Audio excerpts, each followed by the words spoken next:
Broadcasting and streaming live all across America. This is Home Talk USA with Michael King. Join us as we discuss topics pertaining to your home with industry-leading experts. Hosted by Michael King, a licensed general contractor with more than 30 years of experience in home improvements and author of Contracting with the King. This hour is brought to you by HomeTalk.expert. Do you have questions about your next home improvement project or home repairs? Now you can chat with verified home repair and home improvement experts in just minutes. Get the help you need with HomeTalk.expert. That's HomeTalk.expert. We invite you to listen at HomeTalkUSA.com, one of the best resources for home improvement information around today. Your best life begins with your best home, and there's no place like Home Talk. That's HomeTalkUSA.com. And now, HomeTalk.expert proudly presents the #1 home improvement radio program in the country with the man from the Bayou Land. Your host, the Cajun Contractor, Michael King. Yahee! Welcome to Home Talk USA Radio on the King Broadcasting family. This is the Made in America show, and now I'd like to welcome my co-host in crime. They call him the Made in America guy himself, Mr. Greg Owens. Mr. Greg, it's been a long time since I talked with you. Like last week? Like last week? Yeah, I was going to say it's been a whole week. Wow, we have a lot of things going on. I had mentioned it to you a little earlier that we had this gentleman named Paul Marville. He's the founder and executive director of U.S. Inventor Incorporated, and he we're probably going to get him back on the show again because he's his organization is 85,000 strong, and they actually represent the protection of U.S. patents, and we're going to talk to him. The reason why I bring this up is because it's all coming together basically, and I think the headline to all this is going to be that summit that we just announced that I'm going to be attending. We're going to be doing our show from there in Daytona Beach, and I think at the end of October. And I know you have a lot of information about that. So I'd like to welcome right now to the show my co-host. They call him the Mr. Greg Owens. But Greg, a lot going on right now. Yes, Michael, thank you for having me again, and excited to do today's show. What you're talking about there is the 2024 American Manufacturing Summit. It's hosted by an organization called MadeInUSA.com. You may be familiar with them. We've had Don and Brad on the show to talk about their MadeInUSA.com website, where you can go to buy American-made products, from a pair of socks to linens and all sorts of different things, maybe some flatware too. And this is going to be a really important event. It's going to be October 21st to the 22nd. It's in the Hilton Resort, Daytona Beach, Florida. And we're going to have a myriad, I say we. I'm going to be hosting a panel, Amazon Friend or Foe, I believe is the name of it. But Don Buckner's going to be there. We've invited Ron DeSantis, Rick Scott. Mike Waltz has confirmed that he will be participating. He's a Florida congressman. We'll have international trade attorneys, Harry Mosier, which I'll have on the program at some point, from the Reshoring Initiative is going to be there. Pat Harrington, Ben Schott Glasses is going to be there, and Marco Rubio is also on the invite list. So it should be a great day, full of great information. Well, there's a lot going on right now, and I need to tell you, Greg, for 27 years of this show, this is not a political show. We try not to get into politics. We're just a self-help, home-related show. That's what I do here. But at the end of the day, I heard something this morning. I can't literally stay on the sidelines anymore. And then the reason why I say that, when I heard a prospective presidential candidate basically say, and I don't know if you heard this, it's going crazy viral right now, that if elected, I'm going to recall all American patents. I'm going to recall it. Did you hear that?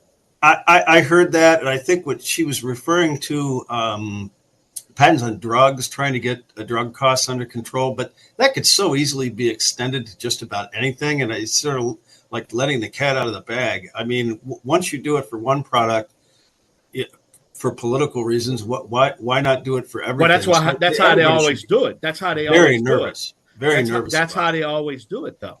They start with a little thing and they get that little door open and they bust it. Well, take the federal tax system, our income tax. That's what happened in 1924, right? It opened up the door. It opened the door to fund the war. Guest that's coming up from ProsperousAmerica.org, Coalition for a Prosperous America, Charles Benoit, is an expert on tariffs. And he's going to talk to us about the history of that. If that sounds boring, it is not. It is absolutely fascinating. And when you find out that this country was funded for 140 some odd years through tariffs until all these taxes came on, and now we're paying more than 50% of our income, it goes to pay some sort of tax or charge from the government. Charles is going to provide some interesting history on it. Well, the point I'm trying to make is kind of leads in because that's how the door got open. It was used to fund the war, and then all of a sudden, our smart, great, the best politicians money can buy, basically said, "Oh, look, all this money's coming in the U.S. Treasury. Now we can keep it as a permanent tax base." Yeah. So the point, at least, what you said, she is going to go ahead and call them American, patents for drug companies, but it's just going to open the door for government to come in. And I guarantee if it'd be up to them, pull the patents and let the foreign markets come in and put the dagger in the heart and just kill it. I mean, so it's just another one of these crazy things. Let's hope that it's just political rhetoric and not something that's ever going to be taken seriously, because it's a very frightening thing. Well, Grant, thank God that I own King's Broadcasting, and the only one that can throw me off the air is the FCC. I don't have to worry about my network anymore, because we are the network now. So, hey, I got attorneys too, and hey, if they want to go to battle, let's do it. I'm ready, because at the end of the day, they're going to make me rich. Because at the end of the day, we're going to speak the truth to power. It's just simple as that. Coming up on the next segment, I'm going to be here with Charles, and we're going to be talking about getting the truth about tariffs and not just the history, but the truth about it, because you hear so many conflicting things. Oh, it's inflationary, it's this, it's that, and it's the globalists and it's rhetoric, scare tactics that are trying to dissuade people from really understanding the truth. And that's what we want to get out there. Well, and look what happened. When this current administration came in, it threw out every policy from the old administration, but there's one policy they didn't throw away. They didn't get rid of the tariffs. They kept it. Well, why they kept it? They even added a little bit to them, and kudos for that. But because it works. Because it worked. There you go. Because it works. That's right. It works. Yeah. But a lot going on here. Well, tell us who our guest is going to be. You're going to have some other guests on? Charles going to stay the whole hour with you. Huh? I was going back and forth with Charles before we scheduled the program, and I brought up the subject of, why don't we start off with a history of tariffs? And he warned me that he could go on for 4 hours on that subject. So we're going to try and condense it down, and we'll get through as much as we can. And if we can't get through it on this hour, we'll bring him back. Bring him back on. That's right. Well, I'm excited. I'm going to probably turn over the show to you and listen. I'm going to be a listener, because I want to understand from what we do here and only get that education exactly, because we don't want to be putting out some false information. That's what we do here, and we always verify 2 sources. We always do things here on this show. It's because, look, we have progressive listeners. We have, conservative listeners. We have Democratic listeners. We have Republican listeners. We have people. Look, if they want to, if you own your house and you need some information on the home, politics has no boundary. Is this a Republican house? Or is this a Democrat house? No, it's a house, and it's lived by It's living in by a U.S. American citizen. You know what I'm saying? And that's what I'm saying. Yes, I do. And that the organization that Charles represents, the Coalition for a Prosperous America, is exactly the same. They're just interested in getting the truth out there and letting critical thinkers, which come from every side of politics, make the decision for themselves. And once they're presented with factual information. Well, if we get the government out of our lives, then that's half the battle. Well, I think it's 75% of the battle myself. Maybe more. Probably 80%. But free enterprise works. And if you want to solve our problems, that's what you do. Let the system work. And it's going to correct itself. It always does, it seems, huh? I was reading in 1968 what happened in 1968 and what happened with I was a young man in business with the oil embargo and no oil, this. And it comes in trenches, Well, we're going to take a short break. When we come back, we are going to have Mr. Charles Benoit with the Coalition of Prosperous America, along with my co-host and partner in crime, Mr. Greg Owens, the Made in America guy himself. So we're going to be right back. Y'all come back now, yeah?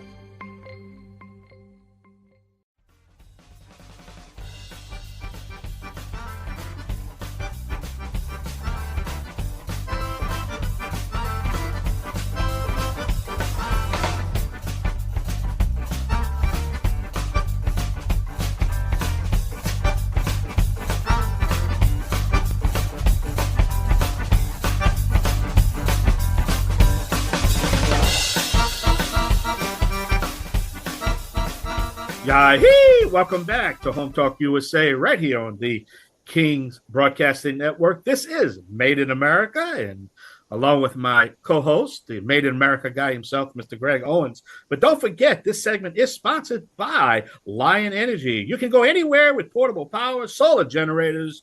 Think LionEnergy.com. Well, Greg, I'm excited to talk to our next guest. We've been pumping him up for all week on social media, and I know we're probably going to just turn over the whole show to him. What do you think? I think that's a great idea. Thank you, Michael. Yes, we're here with Charles Benoit from the Coalition for a Prosperous America. They can be found at prosperousamerica.org. And Charles is probably the go-to guy if anybody has a question about tariffs, the current and the whole history of it. And this sounds like a subject that you might think is maybe a little bit dry, but it's actually quite fascinating. And I hope you stick around with us for the entirety of this show, because Charles is the guy who knows just about everything. Welcome to the show, Charles. Thanks, Rick. Great to be here. And I thought maybe we would start off back with the founding fathers. There was an argument when our country was being formed between Jefferson and Hamilton.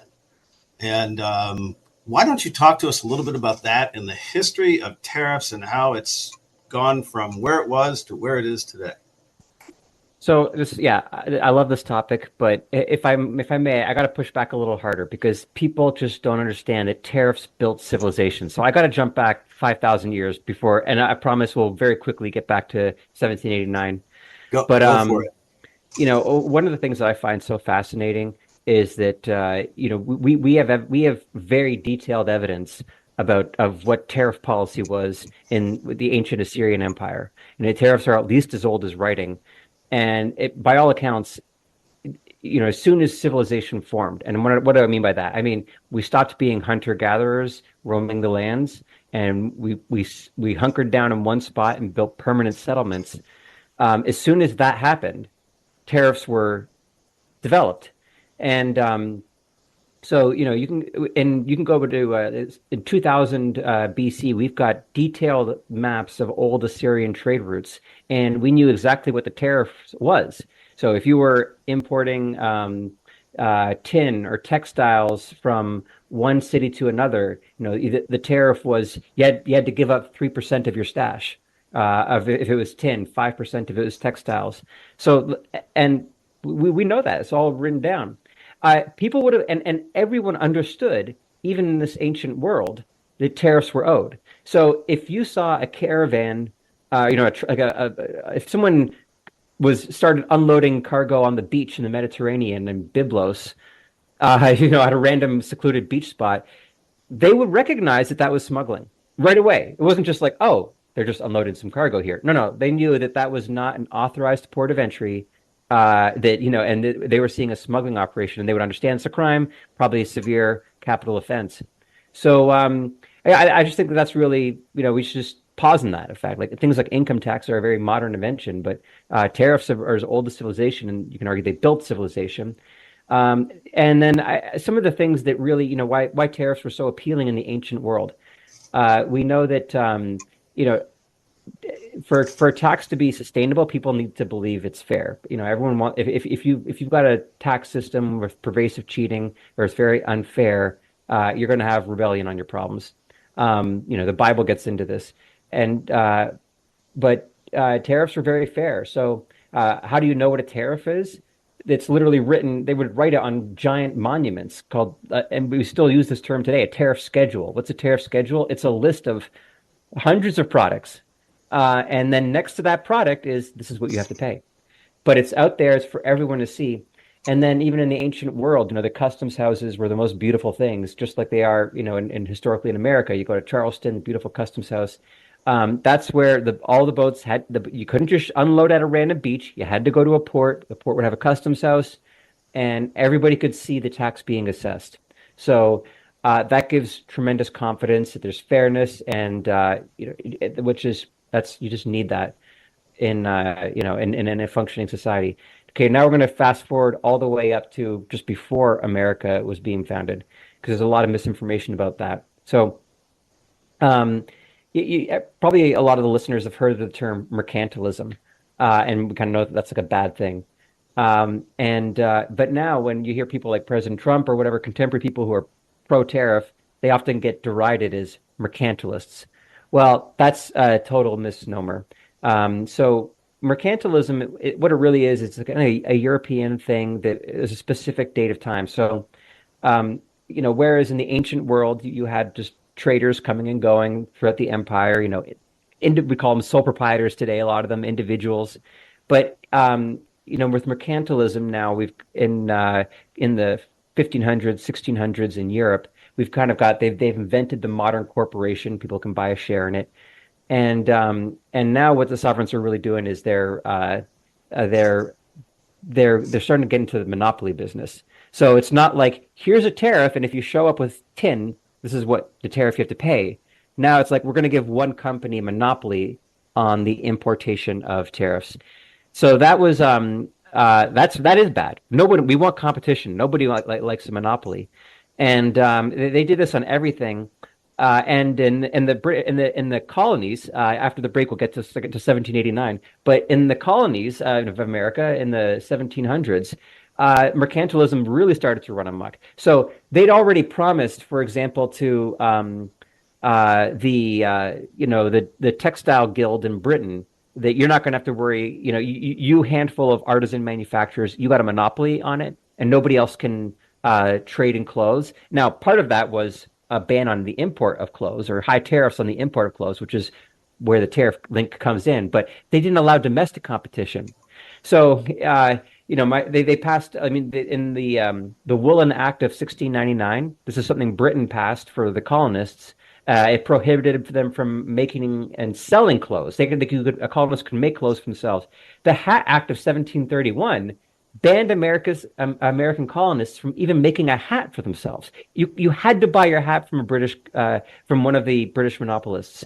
So that's the background there. So they turned us into a colony, supplying them with raw materials, and they held all of the intellectual property on the manufacturing, and we had to buy our goods from them with all the value added for them. So that was kind of how it worked. We're going to have to take a quick break here. We'll be right back. I hope you stay with us. We're with Charles Benoit from the Coalition for Prosperous America, discussing the topic of tariffs.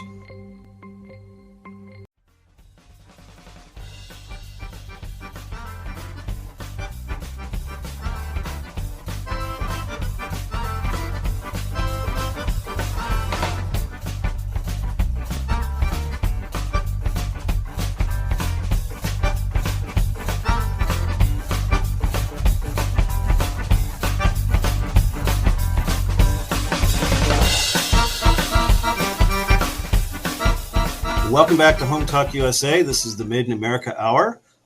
This hour is sponsored by Lion Energy. You can go anywhere with portable solar generators. LionEnergy.com.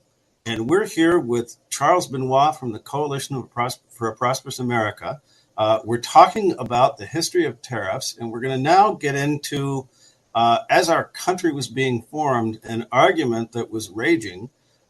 Charles, was it at Faneuil Hall in Boston? Is that where a lot of this was taking place? I'm not sure. But Jefferson and Hamilton went after it. There were two different approaches, one based on what we were just talking about, sort of the British model, and another based on this laissez-faire free trade argument that we'll talk about a little later.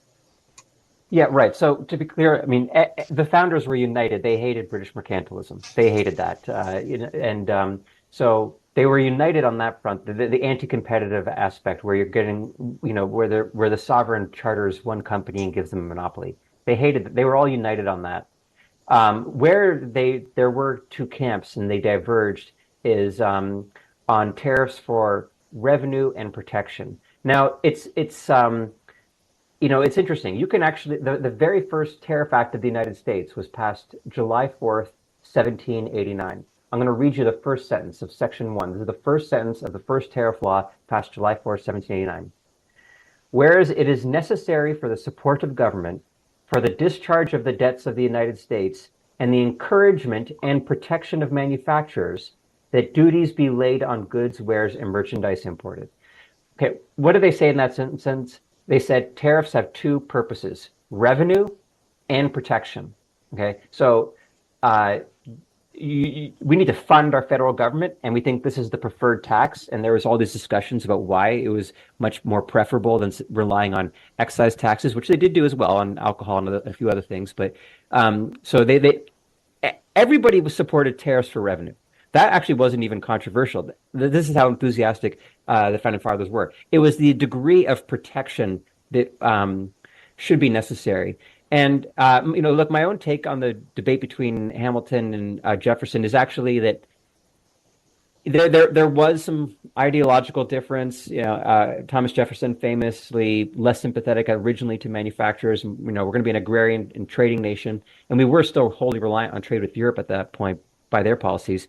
But Hamilton, he actually kind of gave in a bit because he's so desperate to get this federal government up and running. He needs revenue, and if we have, if you have a protective tariff, you're kind of cutting off imports. And at that 1789, we were in such dire straits. He needed revenue, so the team revenue very much won out. There was some protective tariffs. We actually, ironically enough, aimed at Asia and China on some textiles from there, but generally speaking, it was a revenue tariff. Now that's how we started off, and we kind of had to learn. We were struggling. There was attempts in Massachusetts and some other places to sort of subsidize some factories, kind of like the Solyndra thing with textiles, but because we still basically let British European imports come in at low tariffs, relatively higher than we have today, but ranging 5 to 10%. It was very hard for these factories to get off the ground. What changed in the first decade of the 19th century, in the early 1800s, was the Napoleonic Wars. Europe cut us off from trade. Okay, so that totally changed the debate. Jefferson, who started out being like very much, and James Madison, and from a southern wing of the founders, they're on board. We cannot depend. We need to have our own manufacturers. So 1816, it's the first big kind of called the National Security Tariff. Actually, everyone sort of rallied around that. Set north, south, even Calhoun, we all supported it, and that brought tariffs up to a 25% average. So that was really nice. Now, it also did help that in the British Parliament, they were openly talking about dumping goods on the American market and destroying it. We had a conversation last week with Jim Gardner, and we were talking about the national security implications of trade and how we've sort of lost that today.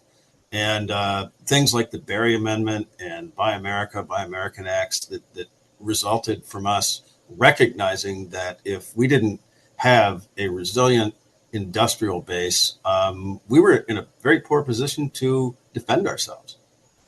That's right. So, I won't go through all my detailed history, but there's a couple demarcation parts that are really important. It was 1824. Henry Clay, He was, I mean, he was a Secretary of State. He was a Speaker of the House. Ultimately a senator from Kentucky. And so a hugely influential and important American statesman that everyone needs to know about. But Henry Clay, in 1824, when he's Speaker, he comes up with this, what he called American system, three parts. It was, we're going to have a central bank, we're going to have public infrastructure, and we're going to have a protective tariff. But Henry Clay's big insight and the thing that his lasting gift to America that lasted us for a century was don't be so focused on exports. Okay, like if exports happen, that's great, but we got to focus on the home market. We need to ensure that we can be self-reliant, independent, and we shouldn't be sacrificing a factory or producers in one part of the country to help someone else's exports. Okay, because exports should come secondary to the home market. And he really set America off beginning in 1824 on an aggressive campaign of protective tariffs. Now, there was ebb and flow. When he did his famous speech in 1824, he was speaking to the big exporters, who were the cotton growers, tobacco growers, and he says, like, look, you can't count on Europe. You know this, but he's reminding them. He had all the stats, and that helped sway the party. And so we did ultimately have tension, and tariffs were even a factor leading to the Civil War. People probably heard of the tariff of abominations, which was just the Tariff Act of 1828, but Calhoun really played that up and differences. So but then we have the Civil War, and that kind of ends it. The Republican Party, which was inherited the Whig philosophy that Henry Clay was part of, they set a protective tariff beginning in 1861 that it really lasts well into the 20th century, and that's what built America. We minimized imports and we were self-reliant. If you could make a better widget, you were welcome to come over here and make it. We weren't mercantilists. We weren't about going with Congress handing over monopolies. So we made this huge, vast internal competitive market, free market competition, but we weren't going to let British or European merchants dump and put us underwater. So Democrats were still they would be the party a bit more of we should lower tariffs to make goods cheaper here, but overall, the protective Republican orthodoxy championed throughout the second half of the 19th century. So, yes, I mean, most people, when they think of the Civil War, think about it being fought over slavery. But this concept that down south, crops such as cotton were being grown and the industry was up in the north. And if the South is exporting their cotton to Great Britain, then the Great Britain is manufacturing clothing and other textile products that are coming back in and competing with the northern factories, well, you can see where there would be a conflict there. So by putting an end to and establishing the protective tariffs, we established industry in our own country. And that is fascinating because that's a lot of the same argument that's going on today with this sort of ridiculous globalism that's taking place. And I think the latest statistic I heard was we used to make back in the 1980s, 80% of our clothing here in the United States. Now it's less than 2%. So we've sort of, they say history repeats itself. Unfortunately, it did. And now it's time to put the train back on the tracks. Yeah, so that's exactly right. The debates we're having today happened in 1824. You got giant agri-food processors like Cargill that we're two things. We're a gas station and we export cereal grains, and so it's the same debate we're having today that we need to have. We need to have the same debate today that we had 200 years ago. Well, and we are.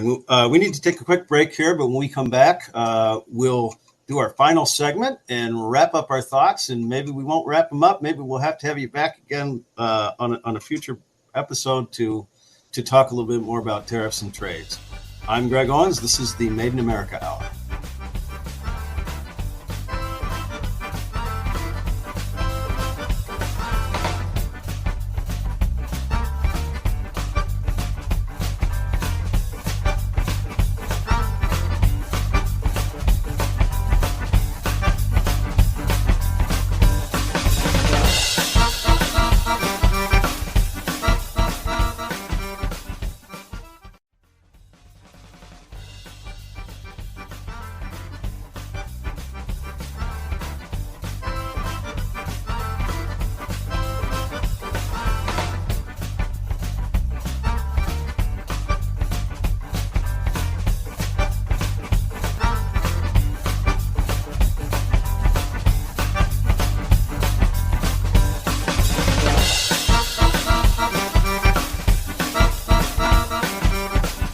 Welcome back, everyone, to Home Talk USA. This is the Made in America Hour. I'm Greg Owens, and this segment of the program is sponsored by Green Products. Protect your wood from future damage with copper green wood preservative. greenproductsco.net. We're here with Charles Benoit from the Coalition for a Prosperous America, and we're going to wrap up this hour with a conversation about where we're at today as we wind down this crazy era of globalism, and we develop and correct some of the mistakes that have been made. Charles, welcome back. Thanks, Greg. Yeah. So, where things really, just to round the circle, we in the 19th century, we had this protective tariff. We became the world's factory around 1900. And then you could almost maybe say we were a victim of our own success. In World War I, we started to rack up IOUs all over the world, right? Our manufacturers were making the best. Everybody wants to buy our stuff. And so we started to rack up IOUs, not our banks, but also our biggest multinationals. And we were a net creditor nation. People owed us money. This was not good. One underappreciated aspect is banks in particular start to get really concerned because there's not enough dollars floating around in the other countries. So how are we going to get all of our invoices paid? These foreigners really don't have enough dollars to pay us back. And so imports were actually encouraged because that would send dollars overseas so that the lenders could get repaid. This started to happen in the 1920s. And then, World War II, just forget about it. And that helped justify at the end of World War. Well, first in 1934, FDR, Secretary of State Cordell Hull, he wiped out our tariffs. He did 30 FTAs, but they weren't really. He'd do a deal with one country, but back then he wouldn't cut the tariff just for the other country. He cut it for the whole planet. So we did a free trade agreement with Mexico on, as an example, in 1943. He cut the tariff to shrimp to 0%. We've been at 0% ever since, but he did it for the whole world. So now all of our shrimp comes from Asia.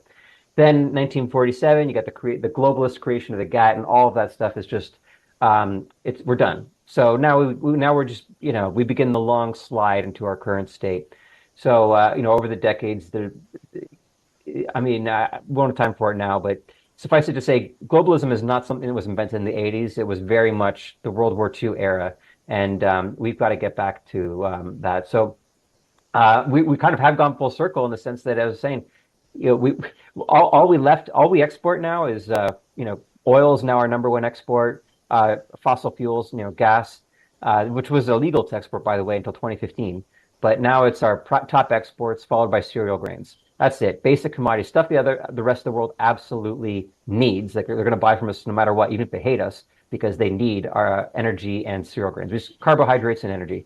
So we need to learn Henry Clay's lesson. We need to learn. We need to go back to what he taught us, and say, you know what, we're not going to grow. We're not going to regain our independence and self-reliance and prosperity by chasing export markets and pursuing another free trade agreement. We have to worry about our home market.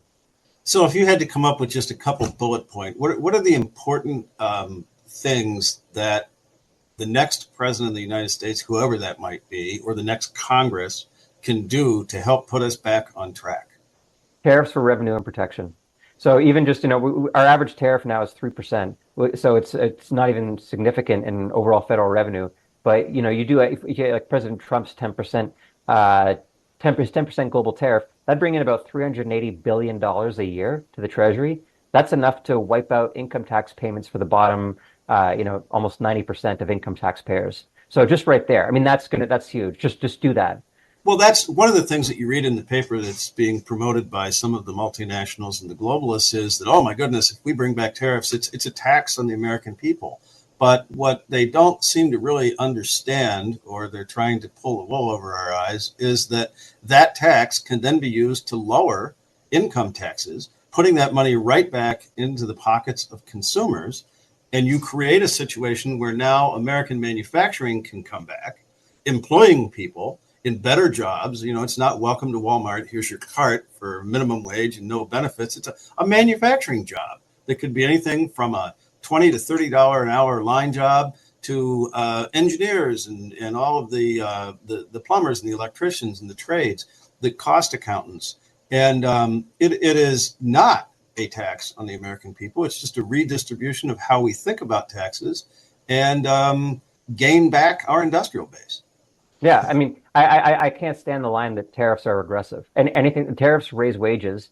They're more often than not typically, they come out of a foreign vendor's margin. We saw that in 2018 when Trump did 50 billion, we're now 50 billion in new revenue from China tariffs, and it was the vendors in China who just took that out of their margin. China paid that tariff. So it's almost free revenue for the government. Other countries depreciate the currency. Again, free revenue for the federal government. And you have to compare this to income tax. Okay, I mean income tax is so insane when you think about it. How much the huge compliance burden you're putting on every American. Tell us all the money you make. Tell us how you spent all the money. So we can decide what was revenue and what was income. Tell us how many kids you had, all your personal things. Oh, you got separated. Oh, you both claimed your kid is a dependent by accident. I mean, that's the kind of thing. Like now you're in 6 months of paperwork hell. It's totally insane. The gas tax, you're taking money out of the pump. Income tax, you're taking it directly out of people's bank account. So, don't tell me that tariffs are regressive. And with income tax, it's not fair. To go back to the start of our hour here. The most wealthy, whether it's hedge funds and the carry interest loophole, or our biggest pharma companies paying zero in income tax because they shift profits around overseas. That's cancerous to our country. Tariffs are fair; they're not regressive. All the others are regressive. Well, Charles, you warned me that we could go on about this for 4 hours if necessary, and we're coming up on the end of the hour here. I'd love to have you back to talk about maybe some very specific topics that are more current day, and do a deeper dive into those to help our listeners gain a thorough knowledge and understanding of tariffs and why they're so important and why we need to get that train back on the tracks. Charles, thanks for being with us. I'm Greg Owens. This was the Made in America Hour on Home Talk USA. I hope you enjoyed it. We'll look forward to seeing and talking to you next week.